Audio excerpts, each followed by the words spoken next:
Bonjour. Aujourd'hui, nous allons parler d'énurésie, de constipation, d'encoprésie. Qu'est-ce que c'est? Et surtout, comment on va pouvoir remédier à ça avec la rééducation uropédiatrique. Alors, dans les troubles urinaires, on a notamment l'énurésie qu'on dit nocturne. En fait, l'énurésie, c'est le pipi au lit, la nuit, qui est assez... l'acquisition de la propreté se fait progressivement aux alentours de 3 4 ans. Et on va parler d'énurésie à partir de 5 ans. Il faut savoir que chez les enfants de 5 ans, ce sera dit 15 à 20% des enfants qui feront encore pipi au lit la nuit. Et ça va diminuer progressivement jusqu'à 15 ans pour arriver aux alentours de 1 à 2%. Bien souvent, ça va finir par rentrer dans l'ordre. Donc aux alentours de 5 6 ans, voilà, on ne s'inquiète pas forcément beaucoup, on va s'inquiéter à partir de 6 ans.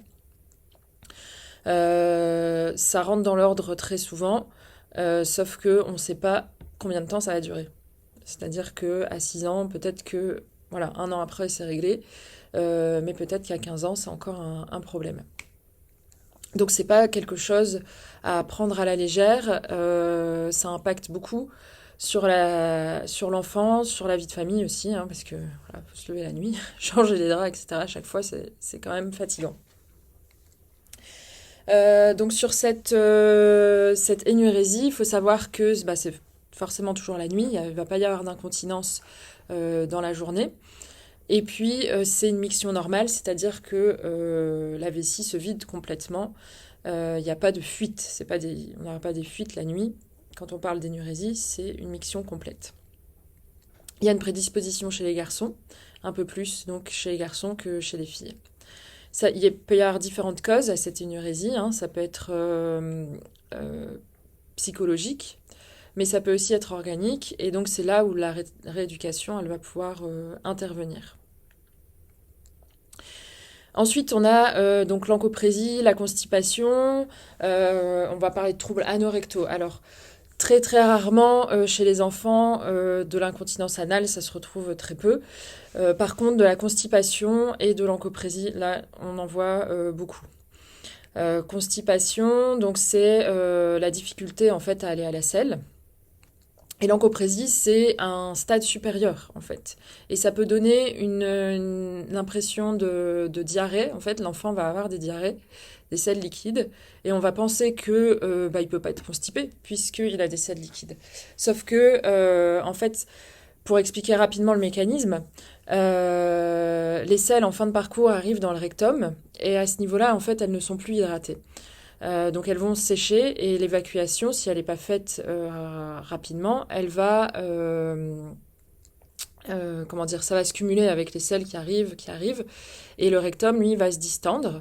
Et puis du coup, la sensation de besoin va se faire va être moins efficace au fur et à mesure. Bon, je résume rapidement le parcours, mais globalement, c'est comme ça que ça se passe. Et puis, tout ce qui va passer facilement, ce sont les selles liquides. Donc, on peut avoir des diarrhées alors qu'il y a de la constipation. C'est même d'ailleurs plus grave. Donc là encore, on peut y remédier avec la rééducation, entre autres. Et donc, comment ça se passe? Alors déjà, ce n'est pas des choses à prendre à la légère. Il y a des examens qui peuvent être faits. Et puis, votre médecin, surtout, peut vous orienter vers un kiné spécialisé en rééducation périnéale pédiatrique, uropédiatrique.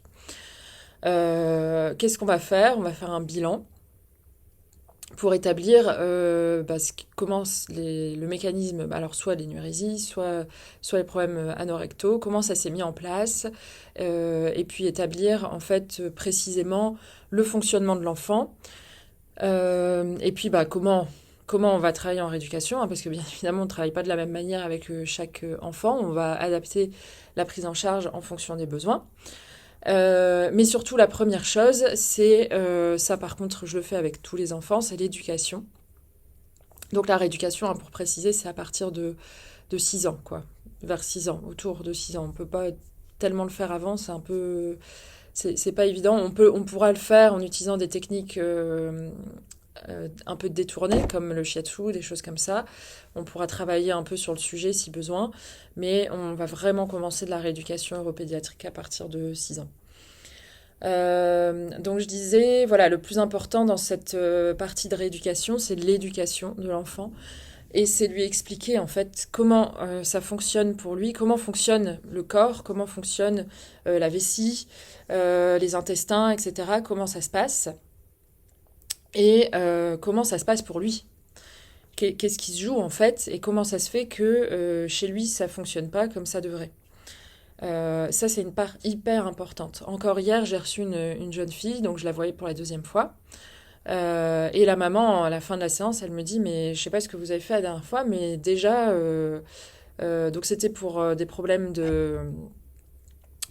comment dire, plutôt urinaires. Et en l'occurrence, elle avait des fuites la nuit.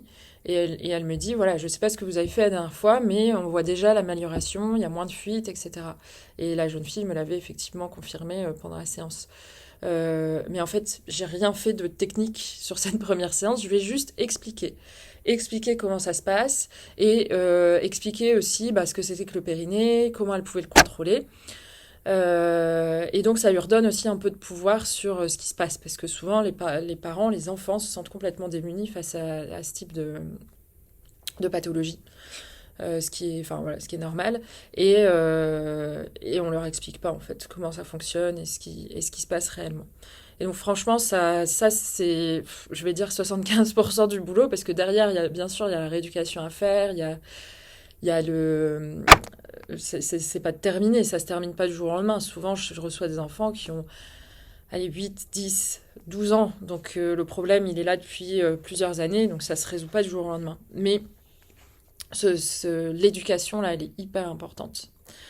Voilà, c'est le premier truc qu'on fait. Et puis après, on va, alors selon les besoins, moi je vais utiliser différentes techniques, notamment corporelles, principalement en premier. Des techniques corporelles comme le shiatsu, l'intégration des réflexes archaïques, tout ça, ça peut avoir un impact. Donc je vais commencer par ça, pour dégrossir le terrain, pour rentrer en relation avec l'enfant, le mettre en confiance.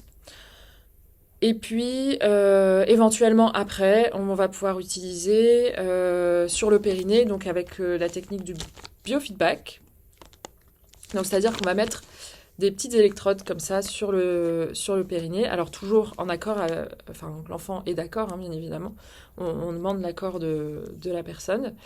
Et donc ces petites électrodes au niveau du périnée, elles vont permettre avec un appareil qui correspond, elles vont permettre d'avoir la traduction de la contraction musculaire en fait sur l'appareil, sur l'écran.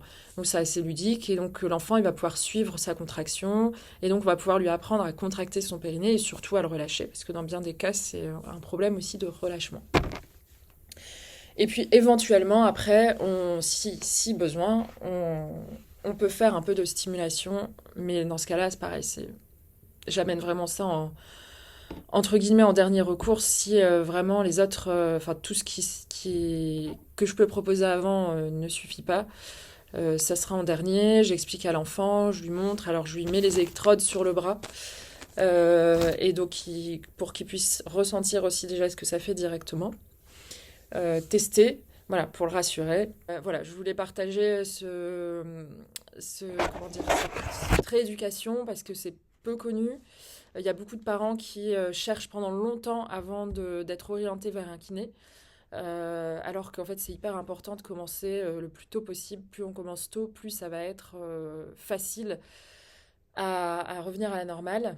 Et puis c'est quand même une grande source de souffrance pour les enfants qui peuvent pas aller dormir chez des copains parce que s'ils font pipi au lit la nuit, qui peuvent avoir des fuites de sel quand il y a une encoprésie. Donc c'est quand même enfin une grande source de souffrance. Moi je reçois des enfants qui sont souvent au bord des larmes quand ils veulent, enfin quand ils parlent de ce qui leur arrive parce qu'ils en peuvent plus de ces années, voilà, comme ça d'errance, hein, parce que je trouve qu'il y a encore beaucoup de temps entre le moment où on les oriente et les débuts des problèmes. N'hésitez pas à partager votre expérience, à poser vos questions en commentaire. Je serai ravie d'y répondre. À bientôt.